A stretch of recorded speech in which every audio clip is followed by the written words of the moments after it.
এখন সবচাইতে যেটা বড় আতঙ্কের বিষয়, এরা মিথ্যে কথা বলে, এরা মানুষকে ধোঁকা দেয়। কিভাবে ধোঁকা দেয় আপনারা দেখেছেন গত দুর্গা পূজায়।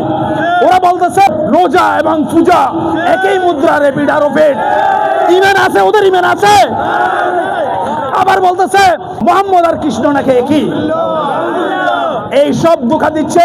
আবার ঘরে ঘরে গিয়ে আমাদের মা বোনদেরকে বলছে দাড়িপাল্লায় যদি ভোট দেয় জান্নাতে চলে যেতে পারবে। বাইতুল মাল তুলে তুলে আমাদের থেকে চাঁদা নিয়ে নিয়ে মা বোনদেরকে যেভাবে বিভ্রান্ত করাচ্ছে, সবার প্রতি একটা উদাত্ত আহ্বান থাকবে। প্রতি ঘরে ঘরে ওরা যাচ্ছে বিভ্রান্ত করার জন্য। এইসব যারা বন্ডামি করে এরা ইসলামের কোনো চর্চা করে না। এরা যদি জামাত ইসলাম হয় তাহলে কৃষ্ণ নন্দীকে কেন নমিনেশন দিয়েছেন? ওদের কাছে প্রশ্ন করবেন। হিন্দুর দুর্গা পূজায় গিয়ে এখানে ওরা মন্ত্র পাঠ করে, ওদেরকে প্রশ্ন করবেন। জাফর ইসলাম চৌধুরীকে এক নজরে দেখার জন্য যখন আমরা স্লোগান দিতাম খালেদা জিয়ার সালাম নিন, দানের শীষে ভোট দিন, ঘরে কোনো মহিলা থাকতো না, সবাই রাস্তায় চলে আসতো। সেই একটা জায়গায় আমরা আজকে মিটিংয়ে অবতীর্ণ হয়েছি। আমি বক্তব্য সামান্য রাখবো। আমার বক্তব্যের শুরুতে যে মহিষী নারীর কথা বলছি, যার শোক সভা, তাহার বিদেহী আত্মার মাগফিরাত কামনা করছি। এই মহিলা বেগম খালেদা জিয়া সম্পর্কে আপনারা সবাই জানেন। খালেদা জিয়া সম্পর্কে আমাদের চাইতে আপনারা বেশি জানেন। কিন্তু এই খালেদা জিয়াকে খুনি ফ্যাসিবাদিনী শেখ হাসিনা কি কি কঠোর এবং কঠিন নির্যাতন করেছে গত 17টি বছর আপনারা জানেন।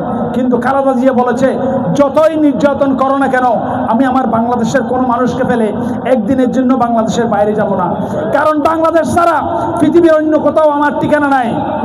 আবার এটাও বলেছেন, প্রিয় দেশবাসী, আমাকে যদি আপনাদের থেকে বিচ্ছিন্ন করার চেষ্টা করে আপনারা মনে করে নেবেন এটা ষড়যন্ত্র। বেগম খালেদা জিয়া শেষ পর্যন্ত যান নাই। তিনি বলেছেন জন্মেছি এই দেশে, মরবো এই দেশে। লাখো লাখো কোটি কোটি জনতা তাকে জানাজার নামাজের মধ্য দিয়ে বিদায় দিয়েছেন। আমরা মহান রব্বুল আলমিনের দরবারে ফরিয়াদ করি আমার নেত্রীকে, বাংলাদেশের অভিভাবককে যেন জান্নাতুল ফেরদৌস নসিব করে। এখন প্রিয় এলাকাবাসী, যেহেতু নির্বাচনের মৌসুম চলে এসেছে, গত 17টি বছর আমরা কোনো ভোট দিতে পারি নাই, ভোট কেন্দ্রে যেতে পারি নাই। ভোট কেন্দ্রে গেলে গুলির শব্দ, বলে যে ভোট রাতে হয়ে গেছে, ভোট বিকাশও হয়ে গেছে। এখানে ভোটের কোনো উৎসব ছিল না, কেউ আপনাদেরকে কাছে ভোট খুঁজতেও আসে নাই। আমরা যারা এখানে যারা বসে আছি আমরা তো আসতে পারি নাই। আপনারাও অনেকে আমার সামনে এখানে অনেক মামলার আসামি আছে, দান খেতে গিয়েও আপনারা ঘুমাইতে পারেন নাই। আমি আমার দলের নেতৃবৃন্দকে আমি জামিন করিয়েছি। ওই সময় আমার দলের নেতা কর্মীদের যেই চেহারা আমি দেখেছি, জাফর ইসলাম চৌধুরী আইনজীবীদের দ্বারে দ্বারে ঘুরেছে, যারা মামলা খেয়েছে, যারা জেলে গিয়েছে, তাদেরকে জেল থেকে মুক্ত করার জন্য, তাদেরকে জেল থেকে বের করার জন্য সেই জাফর ইসলাম চৌধুরীও আজকে নাই। এই দলের এই এলাকার প্রিয় নেত্রী বেগম খালেদা জিও আজকে নেই। কিন্তু এখন খালেদা জি এখানে ওনার প্রতিনিধি হিসাবে একজনকে পাঠিয়েছেন। প্রতিনিধি হিসেবে কাকে পাঠিয়েছেন? জননেতা জনাব জাফর ইসলাম চৌধুরী। জাফর ইসলাম চৌধুরীকে কেন পাঠিয়ে দিয়েছেন? এই জাফর ইসলাম চৌধুরী মৃত্যুর দিনও 7 নভেম্বর জিয়া খালেদা তারেক জিয়া বলে বলে রাস্তায় মৃত্যুবরণ করেছে। সে তার প্রতিদান হিসেবে জাফর ইসলামের সন্তান মিশকাতুল ইসলাম চৌধুরী পাপ্পাকে নমিনেশন দিয়েছেন। এখানে মিশকাতুল ইসলাম চৌধুরী কোনো ফ্যাক্টর নয়, জহিরুল ইসলাম আলমগীর কোনো ফ্যাক্টর নয়, কামরুল ইসলাম হোসাইনিও কোনো ফ্যাক্টর নয়। নমিনেশন দেওয়া হয়েছে জাফর ইসলাম চৌধুরীকে, জাফর ইসলাম চৌধুরীর অবদানের স্বীকৃতি স্বরূপ। তাই প্রিয় এলাকাবাসী, এখানে অনেক বিভ্রান্তি ছড়াচ্ছে। এই এলাকাটা হলো বিএনপির ঘাঁটি। বিএনপির ঘাঁটি যদি না হয়, এত রাত্রে শীতের মধ্যে কুয়াশার মধ্যে আপনারা বসে থাকতেন? মা বোনেরা এখানে বসে থাকতো?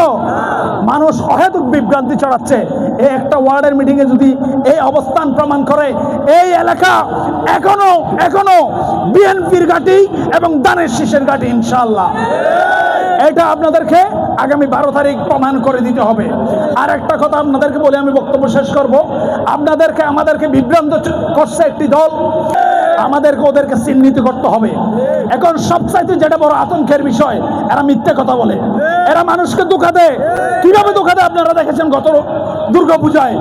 ওরা বলতেছে রোজা এবং পূজা একই মুদ্রা, রেপিড আর পেট। ইমান আছে, ওদের ইমান আছে। আবার বলতেছে মোহাম্মদ আর কৃষ্ণ নাকি একই। এই সব ধোঁকা দিচ্ছে। আবার ঘরে ঘরে গিয়ে আমাদের মা বোনদেরকে বলছে দাড়িপাল্লায় যদি ভোট দেয় জান্নাতে চলে যেতে পারবে। একটা প্রশ্ন করবেন, বেগম খালেদা জিয়ার সাথে যখন 4 দলীয় ঐক্য জোট করে দানের শীষে ভোট করেছে, তাদের নেতারা যারা মৃত্যুবরণ করেছে তারা কি ইতিমধ্যে জাহান্নামে চলে গেছে? আমি বক্তব্য আর বাড়াবো না। আমাদের প্রিয় নেতা কামরু ভাই বক্তব্য রাখবে, ওনার বক্তব্য শোনার জন্য আপনারা বসে আছেন। এখানে যারা বসে আছেন আপনাদেরকে একটা বিনীত আহ্বান জানাবো, যে ষড়যন্ত্র সারা বাংলাদেশে চলছে, বাইতুল মাল তুলে তুলে আমাদের থেকে চাঁদা নিয়ে নিয়ে মা বোনদেরকে যেভাবে বিভ্রান্ত করাচ্ছে, সবার প্রতি একটা উদাত্ত আহ্বান থাকবে। প্রতি ঘরে ঘরে ওরা যাচ্ছে বিভ্রান্ত করার জন্য। ইসলাম ওদের নয়, নামাজ আমরাও পড়ি, রোজা আমরাও রাখি, ইসলাম আমরা কোনো অংশে কম করি না। এখানে যারা বসে আছেন সবগুলো আল্লাহর ঘর থেকে এসেছেন। এইসব যারা বন্ডামি করে এরা ইসলামের কোনো চর্চা করে না। এরা যদি জামাত ইসলাম হয় তাহলে কৃষ্ণ নন্দীকে কেন নমিনেশন দিয়েছেন? ওদের কাছে প্রশ্ন করবেন। হিন্দুর দুর্গাপূজায় গিয়ে এখানে ওরা মন্ত্র পাঠ করে, ওদেরকে প্রশ্ন করবেন। আমি আপসহীন দেশনেত্রী বেগম খালেদা জিয়ার জন্য দোয়া চাই এবং আগামী 12 তারিখ আমাদের প্রিয় নেতা আলহাজ জাফরুল ইসলাম চৌধুরী যে যোগ্য উত্তরসূরি, এখানে তারেক রহমান যে প্রতিনিধি আমাদের কাছে পাঠিয়েছেন, দলের যে বিএনপির যে প্রতিনিধি পাঠিয়েছেন, তাকে আপনারা আপনাদের মূল্যবান ভোট দিয়ে জয়যুক্ত করবেন, এই আশাবাদ ব্যক্ত করে সবাইকে আবারও আমি সালাম জানিয়ে আমার বক্তব্য শেষ করছি। আসসালামু আলাইকুম ওয়া রাহমাতুল্লাহি ওয়া বারাকাতুহু।